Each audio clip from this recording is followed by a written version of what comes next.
Welcome to Leadership, the secret sauce, where extraordinary coaches and leaders reveal what makes them exceptional. We're your hosts, Dave Lipsky and Matt Dodson. Together, let's discover our guest's secret sauce. Today's episode is brought to you by Character Matters Coaching and Consulting. At Character Matters, we believe great leadership isn't just about results. It's about who you become along the way. From career transitions to team building, we help leaders unlock clarity, build resilience, and lead authentically. Because when character grows, impact follows. Visit charactermatterscoaching.com. In today's episode, we have Mickey Connolly with us to uncover his own secret sauce and maybe even a moment that is stuck in his memory. And we're going to get into his story and the challenges and what he is seeing. I think you'll want to stick around. But let's first start. Dave, you want to introduce Mickey? I am so excited to introduce and welcome Mickey. Before the podcast, we were reminiscing a little bit, and I remember one of the previous sessions that Mickey, myself, and some of the individuals we were talking about were in Tokyo doing a global program, and I just remember sitting there. And the amount of learning exceeded my capacity to digest it. And that's been my experience with Mickey for a number of years. I've had a chance to work together and learn from him. And also my curiosity goes up tenfold every time I get into a conversation with him because his presence just generates it. So, Mickey, I didn't bring you here just to compliment you the whole time. I want to start off with a quick question for you. On a scale from 1 to 10, what is your energy level at the present moment? No, I'd say it's about an 8. At an 8. How about you, Matt? Where are you? Yeah, I would probably 8.5, 9 maybe at this present moment. Yeah. All right, I'm coming in at a 7.5 because you guys are going to have to pick me up. So quick. It doesn't seem like a big lift. Yeah. What's that, Mickey? I said it doesn't seem like a big lift. A 0.5 for me is it could be a big lift. Right. So just a question for you, Mickey. I always like to start off with is you're on a plane, train, or automobile, and somebody next to you says hello and asks you what you do. How do you introduce yourself? Well, I don't have a package phrase because usually it's dependent upon my experience of that person in that moment. Because I don't relate to trains, planes, or automobiles as a place to sell stuff. I actually want people to just, in those environments in particular, because I care about it for myself, I want them to have their moment the way they would love to have it. And so sometimes people ask that question like an uncomfortable way to get through the fact that you're sitting right next to them. And other times people ask it and you can tell there's actual real interest there. So the short form, people ask me what I do, is I say I work with people and organizations to harness the power of communication to get more done with less time, money, and stress. That's an example. And like I said, it's not the same thing all the time. I've had, when I can sense why they're asking, I may have, because as you know, Dave, I think that you can associate the power of communication to virtually anything human beings are doing.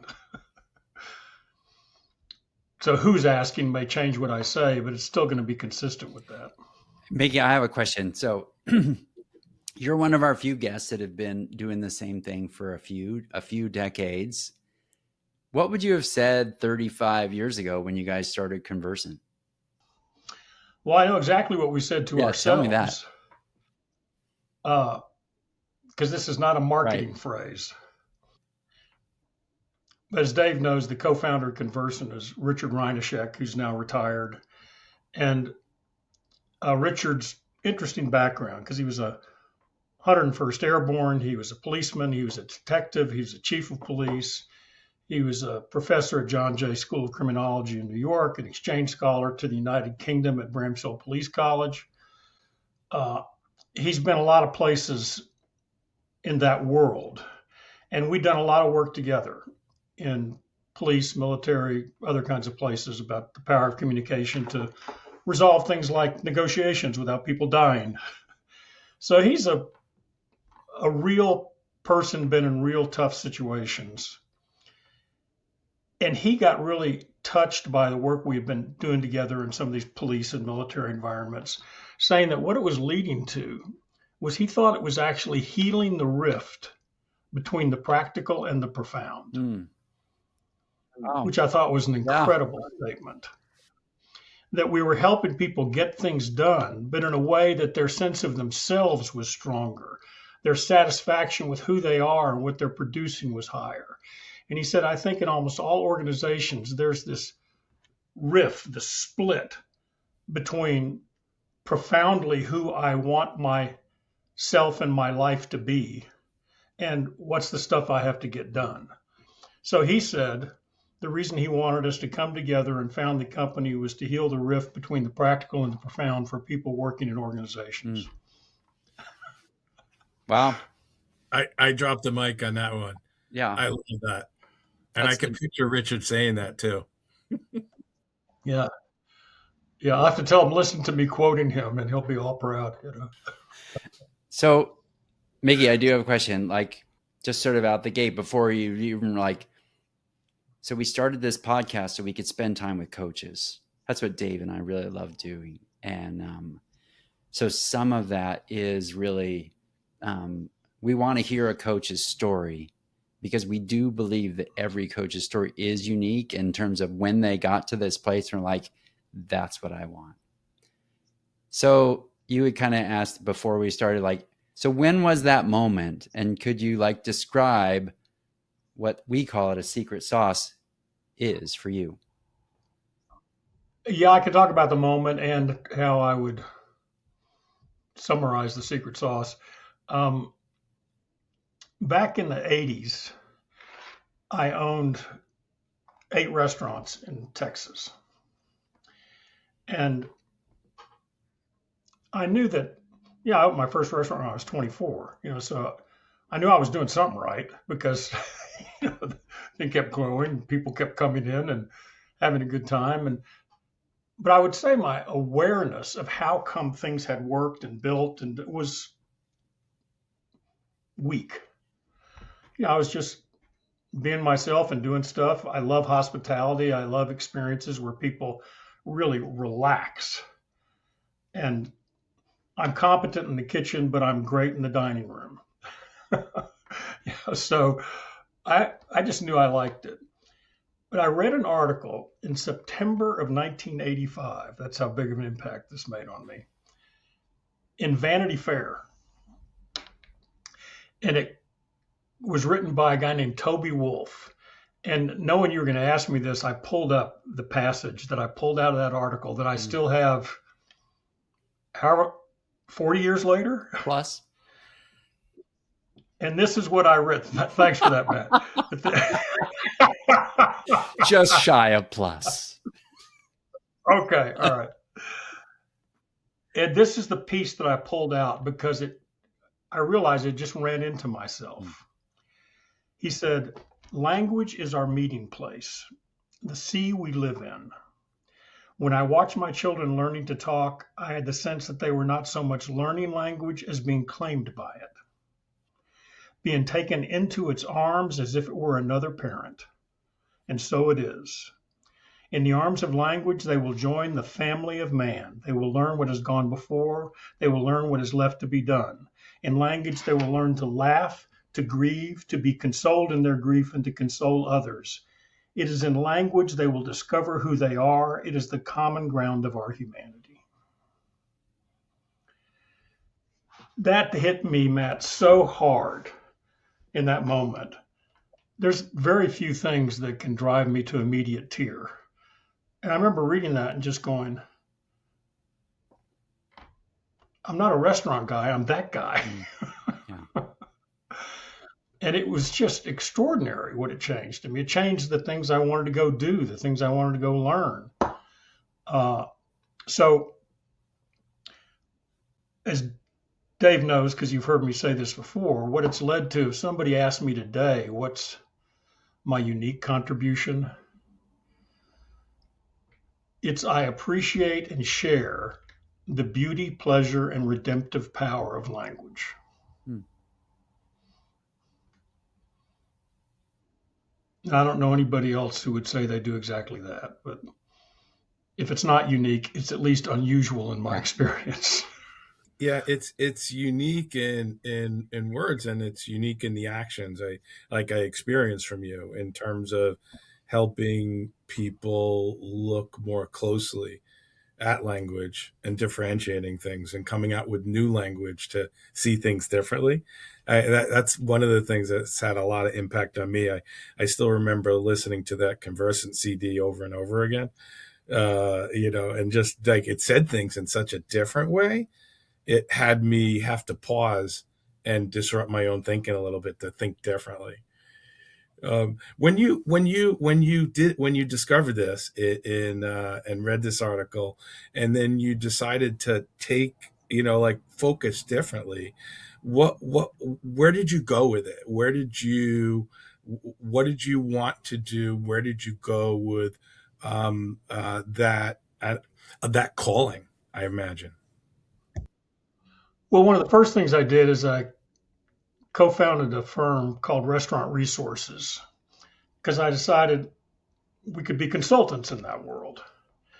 And because that felt like teaching, coaching, something that was not just running a dining room. And I was really disappointed in the first year of that effort because we could go in a place and I could see they didn't know how to manage inventory, or they didn't know how to manage scheduling, or they weren't putting the right people at the front door to take care of people in the right way. And we would see the reasons why they weren't making the money they wanted to make, give them what we saw were tried and true answers to those challenges. And then I'd come back in a month or two and they wouldn't have done it. And so I was stunned by people would pay money, get useful counsel, and not implement it. What the heck? Sounds like teenagers. So I started asking a question to anybody that would listen, which is, who knows how do you communicate something so it produces action? And I mean, I was asking that question all over the place. And it led me to different groups of people. There are the people, the philosophical linguists who really study that area. And so there's programs I went and did. There's people I went and met. It's one of the places I discovered that almost anybody will talk to you if you want to learn from them. So that's one world. That's the philosophical underlying deep principles that most people don't want to engage in. It's the kind of stuff that you have insomnia. I could give you some of the books. It'll handle it. You'll be a paragraph in and gone. So those things were not enough. But the other group it led me to are people who do high stakes negotiations. So when you're talking about the people that are doing things like SWAT and hostage, it's all about how you affect action. So I saw assessment centers where people would try to say, well, I did the right thing, like they read the manual. They just didn't get it. Well, no, you don't get to say that and be a high stakes negotiator. So, and those things then led me to different places and experts and people to talk to and things to go study. So I'd say it just generated about the next 10 years of active engagement in who knows how language affects the way people think and act. And then the mistake that I made during that is it really took my eye off the restaurant business. And looking back on it, I had people who were serious and in that business, and people I really respect who they wanted me to give up being the CEO because they knew my attention was other places. And then in the mid and late 80s in Texas, which is where all the restaurants were, the economy just crashed. And it was a really difficult time. And coming out of that, I realized it was my time to go. So we sold the restaurants in May of '89. And those two guys who I still admire and are close friends today went on to stay in the restaurant business and have done incredibly well. And I pivoted. My life became about communication and negotiation and alignment, and how are people smarter together than they are separately, and how do you move people from despair to hopeful, effective action. And that's been the next few decades. And Mickey, if someone saw you today, or if they shadowed you, or, they got curious about you, what would they see? Like, where would they see that, like?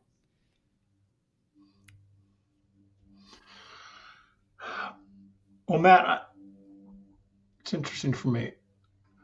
What would they notice? Because they may notice in different ways other than seeing me. The nonverbal. I think they would notice that I ask questions that people would love to answer. It's one of the biggest things I've learned over the years is if you want to unlock a conversation, what can you ask a person that has them be eager to get in the conversation? And so I'm a student of that. What are the questions? And another thing, Dave, that you know well, is one of my absolute fundamental as water is wet principles is wise leaders make the test for listening learning. So the test is not, can I repeat your words back to you? It's, what did you just give me that I didn't have? Whether it's an insight, information, an opportunity, that people are always out to give something. Now, the way they give it, as Dave knows, Robin Anselmi, who's the CEO of Conversant today and does a brilliant job, she says, sometimes they give it to you wrapped in barbed wire and bullshit. But if you listen through the barbed wire and bullshit, there is something they're attempting to give. And they may have been frustrated in the past. They may have been. So they would see me ask questions that had people relax and want to get in the conversation. They would also see me acknowledge what I learned from them. I know they'd notice that. There's a whole lot we do, I think, that's hard for people to notice. Because one of the things that we work on deeply in our practice is simply presence. Can you be in a conversation where, for us, if you're fully present, it's awareness without prejudice. So what they would notice is quiet, curious attendance to what people had to say. And that's something people don't often notice because it's quiet. And I imagine it may be, certainly seen this enough, a little bit shorter supply as attention spans are shorter, and less longer listening experience and practice. I've just noticed that even, even on the social media world, of just acknowledging like, hey, are our attention spans getting shorter to listen, or are we we're doing this to ourselves to not really truly listen? Yeah, I had someone who I can't name at the moment, but who was considering a very historically successful politician, a former senator from the state in which he resided, who was doing a serious study of whether he was going to run for president. And there were considerable people who were supportive. And I was on a radio program where somebody associated with him, I'm in a television program where somebody associated with him heard something I said and asked, would I be willing to talk to him while he's trying to make this decision? And I said, sure. And I was sitting in his office, so I traveled to go talk to him. And in the middle of our conversation, his executive assistant came in and said, I think you're going to want to take this call. And she handed him a note. And he said, I apologize. I do think I should take this call. I'm going to have to interrupt our conversation. So I said, fine. So he walks out. He came back in about maybe 12, 13 minutes, shaking his head. And I said, you seem unhappy with whatever happened. He said, well, I think I was probably useful for the 10 minutes, but that's as much attention span. He said, this is a senator of the United States, and they all want the soundbite. You know, my background in international relations is deep and decades long, but he wants the soundbite. And he said that we don't have thoughtful discourse and that everything people want to reduce to where's the beef and have that make a big political impact. And it's what he ultimately got to. He didn't want, I'm just not going to engage in that. I'm not going to get into the shallow nature of current politics. He said, because I just don't want to have soundbite discussions. So, you know, I think that thing's been going on for a while and we have other things that are forcing it. But Matt, you're being responsive in the way that I am, that presence is the answer to many, many things. And to be able to be here consciously aware of who I'm with and what's important to them, and able to catch and discard my own bias and opinion. You know, we tell people if your presence is weak, you miss the signals. And if you miss the signals, you miss the moment. And for executives, that's incredibly wasteful. So for us, this is an example of healing the rift between the practical and the profound. It's profound to be able to manage ourselves to be fully available in a moment, distracted by nothing, and fully given to the human beings that we're with. That's profound. But it's practical too, because you don't miss the moment, you don't miss the signals, you learn things that make you smarter than you were when you got in the conversation, and the choices you make are more well-informed and more likely to be smartly executed. It reminds me why coaching may always be necessary is because the truly good coaches are the really good listeners. And if that gets in shorter and shorter supply of truly good listeners, then maybe there's a quantity demanded for more good, excellent coaches. So you're telling me I have a chance. Yeah. If you do say yourself, well, the three of us we would all cheer at that. I think it's remarkable how that kind of quiet curiosity, you've both seen it over and over again, has the person, as they share themselves, start to see and feel things about themselves and their situation that they weren't conscious of. Just by having this unfettered moment of being received, their own self-awareness goes up. So I think you're right, Matt. And that's another example of the quiet thing. People may not notice what they're paying you for. Yeah, right. When you're sitting across from a leader and you're trying to get their attention around this, what do you do to help them see what you just described? Well, my starting place, Dave, is always what's important to them. You know, I don't try to enroll people in what's important to me. It's my job to see if I can find the intersection between what I believe is important about leadership and what's currently important to that human being. So if I don't find out what's currently important to them, I've got nothing to aim for. So you know this. I'm going to quit saying this to the rest of this. David and I have known each other a long time, but we say that people are always revealing themselves in three ways: their purposes, their concerns, and their circumstances. So we have questions about that. So if I'm talking to somebody, there's some topic that got us to the moment. And so I'm going to say, Matt, could you tell me what's really important to you about, and then name the thing that they say they're engaged in or they're concerned about or they care for.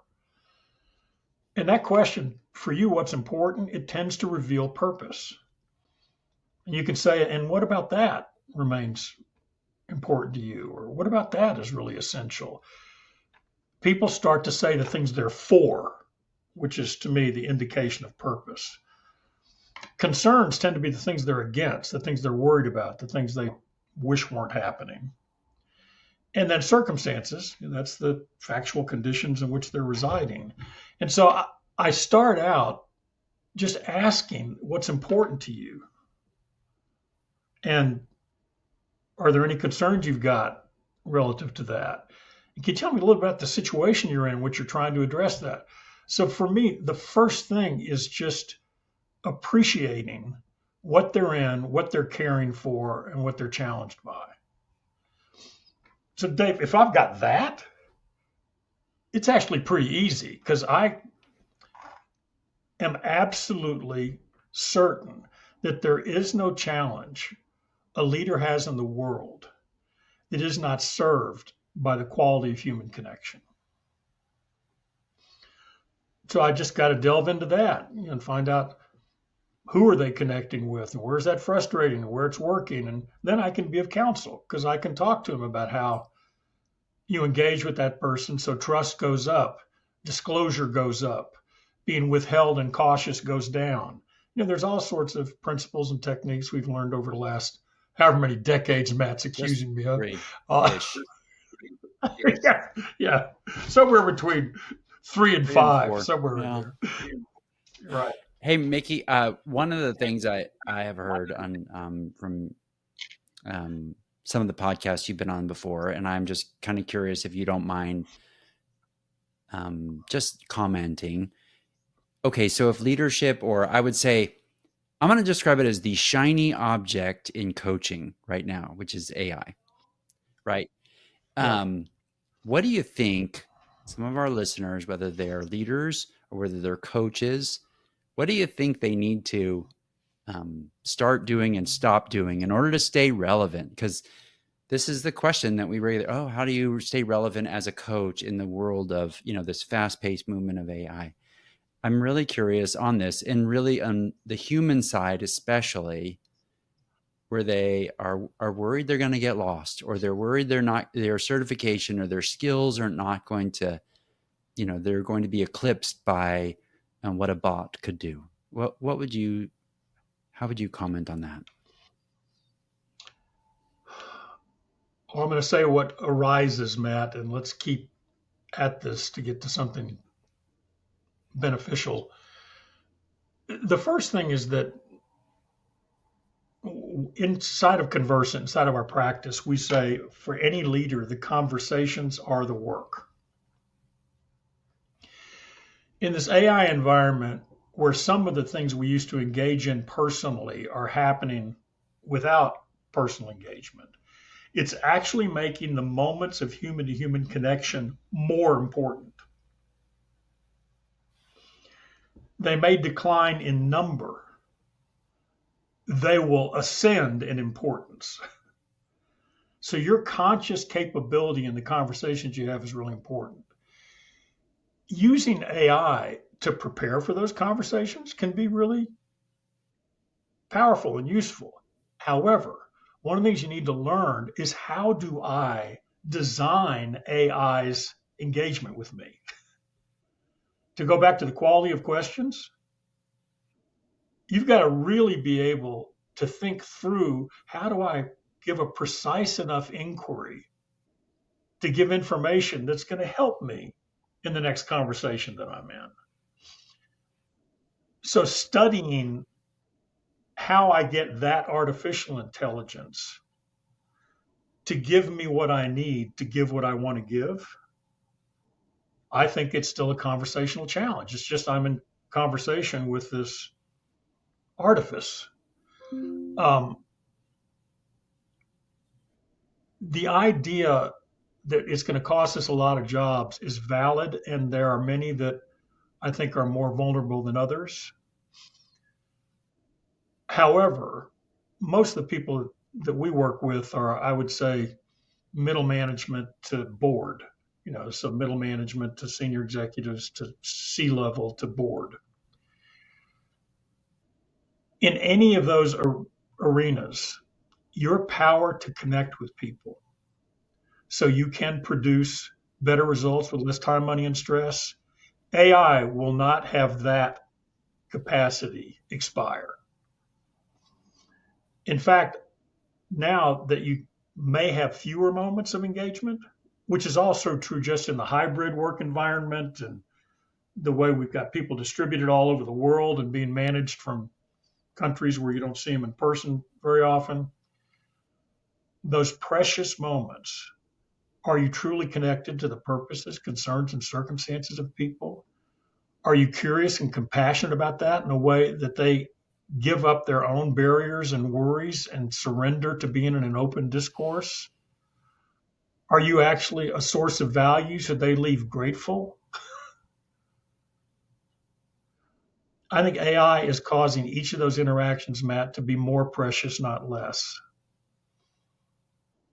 You know that old story about the guy who was called in because this hugely expensive piece of equipment wasn't working, and all the internal engineers who were experts on that equipment in the company couldn't solve the problem, and the downtime was costing them hundreds of thousands of dollars an hour. It was this terrible thing. And so this guy who was famously related to the invention of this, they hired him and brought him in.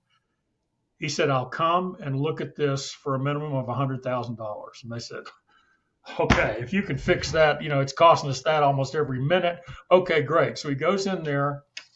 He spends about 10 minutes studying it. He went and asked somebody for a hammer.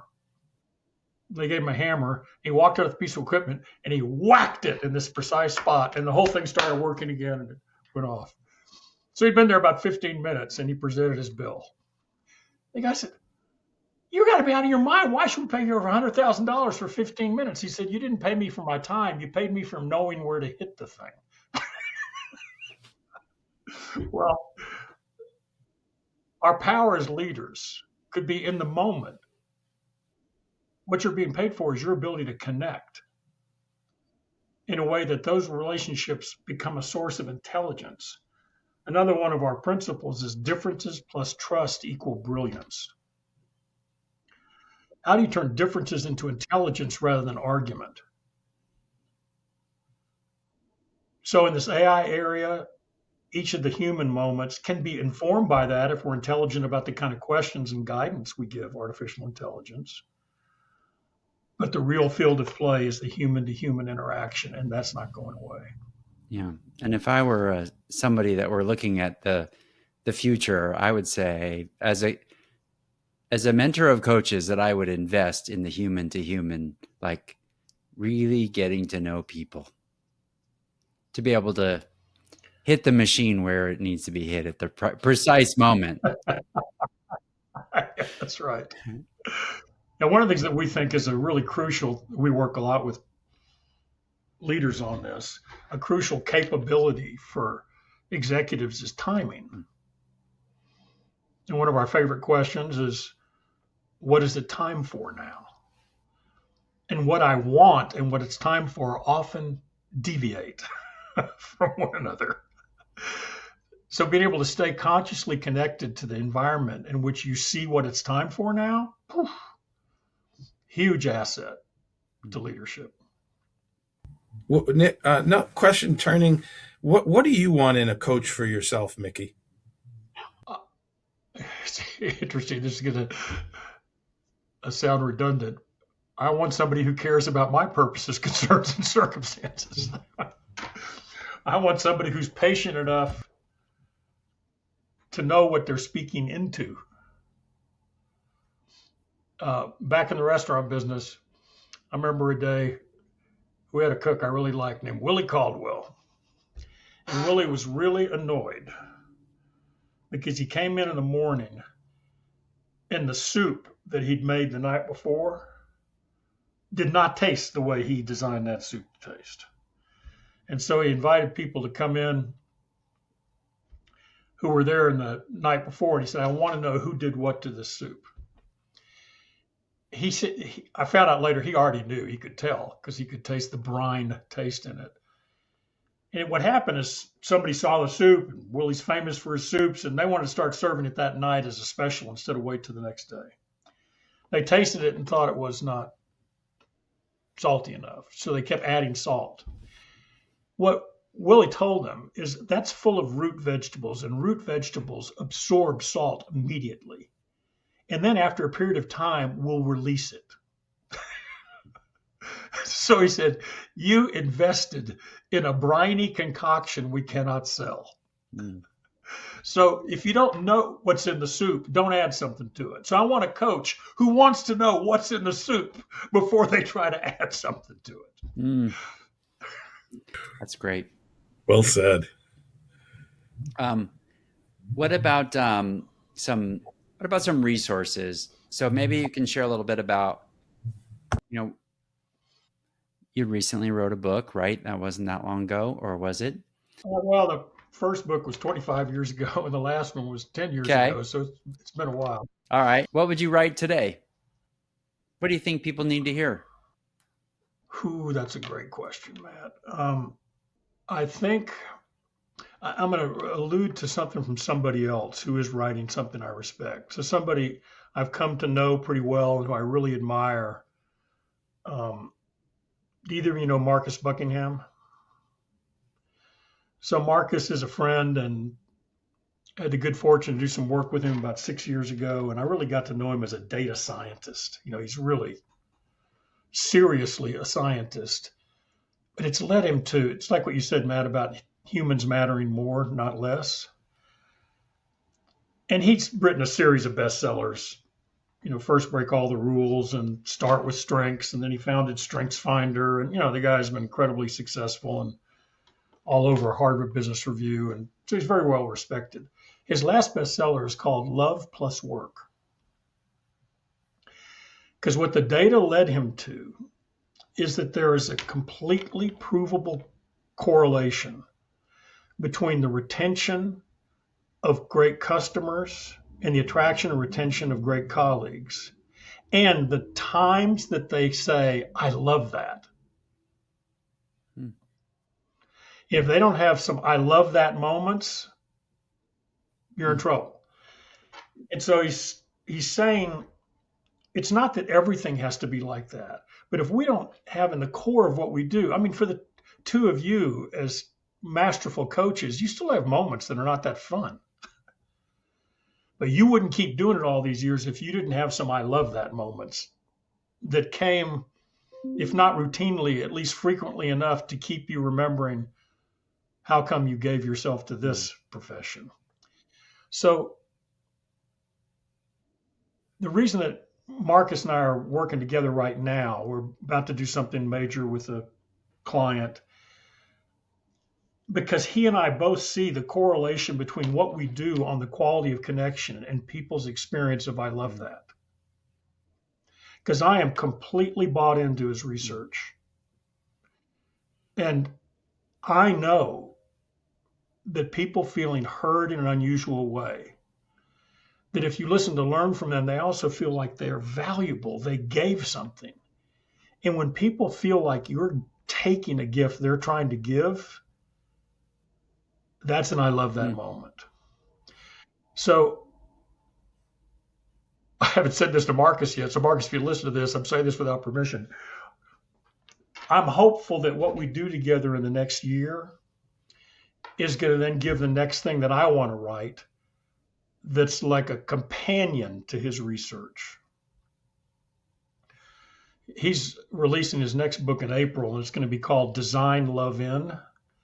Because he's saying from the first book, people get all these insights, but they're not running their companies any differently.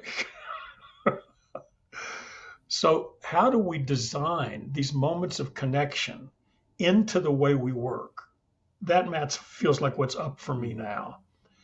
How do you design that quality of connection in to our most crucial practices and processes and routines? So I'm not more focused than that. It's just the area of my current inquiry is how does our work on human connection contribute to Marcus's findings about I love that as the harbinger of great productivity and fulfillment. Maybe next you'll say, I love you, not just I love that. Well, I like he's very practical about Mm-hmm. this. Yeah. What I think you're right. It goes in Yeah. that order that people would love the moment that they're in, and then they see who they're with, and then they notice, wow, when I'm with that one, it happens a lot. Yeah. I mean, I think of Anderson and Adams. I know they've said it many times in that book, Mastering Leadership or Scaling Leadership, that leadership really was about love. And just, of course, you need to be really careful in the audiences that you say that in. People are like, what in the world? But I do think there is a component there as I do it. I think it's a next level caring for that person I'm sitting across. Do y'all both know Disrupt HR? Yes. Because Robin Anselmi, again, the CEO of Conversant, a few years ago, she was the presentation of the year. You know, they do that thing about these 5-minute presentations, and hers was the presentation of the year in the U.S. 5 minutes. As Dave knows, Robin's an engineer by training. She started out as a ceramics engineer. This is a very savvy, practical human being with huge design sensitivity. And her 5 minutes was about love in the workplace. And it's brilliant. 5 minutes, an engineer talking about love to a room full of HR professionals. It was really, really good. And I do think her practical approach to it, it's like Mark is saying, well, let's start with, can you produce an I love that moment? Yeah. Let's start there. Yeah. And then let that emerge. Can I actually say, I love you? Because people confuse that with romance. Yeah. Right. Yeah. It's definitely more phileo than eros. If I were to put the Greek on it. Mickey, now this is just an opportunity for just Dave and I just to reflect what we heard. Dave, I'm going to let you go first. I have sort of several, but go ahead. My reflection is in your presence, Mickey. I always feel more curious, and I really appreciate like everything that I've learned. And that question that you posed kind of has ruled my life for the last few decades, which is, what is it time for now? And it's really set me on a path to do things that were more valuable to myself. So one, I appreciate that. So thank you. You're very welcome. And I think my reflection is, and this is the time of year, at least when we recorded it, just fresh into the new year. But you've inspired me to just think about the whole idea around investing even more in deep connection with other people. And I'm not motivated by a dollar number necessarily or a portfolio, but I am truly motivated by the individual relationships. I get more from that and than anything. And and if it's in short supply, I can bring more. And I think if that's what I want to bring to my customers and to my family, like learning really to deeply listen. And maybe even strengthening my listening skills even some more, so that they can be life-changing listening, if you were. So, well, it is honorable to be with you both because you're highly capable, highly experienced, and not a shred complacent. That's inspiring to me.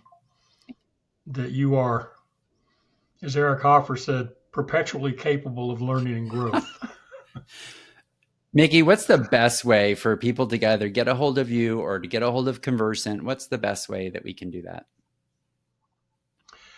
Well, an easy way to nose around and see who we are without having to talk to us would be to go to conversant.com. There's a lot there about us and what we do, and some materials and resources, etc. Also, our podcast, which is called On Connection, is a place for people to go. And then through that, there's access to our latest video program, which is actually, David, it's an update of that 10 Laws of High Performance Collaboration. Very cool. And it's in a video with Robin and me and MROs doing that. So those are all available. If you're interested, you could go onto YouTube and just search MROs Connolly, and one of the things that will come up is the TED Talk that MROs and I did together, which I think some people might enjoy. So those are all ways. Thanks for the question. It's a pleasure to be with you both. Thanks. That's a wrap on today's episode. Big thanks to our sponsor, Character Matters Coaching and Consulting. If you're ready to unlock your leadership potential and make the impact you're meant to make, visit charactermatterscoaching.com and connect with Matt about transforming your team or organization. If this conversation sparks something for you, share it with a fellow leader who needs to hear it. And don't forget, all of today's resources are waiting for you in the show notes. Until next time, keep discovering your secret sauce.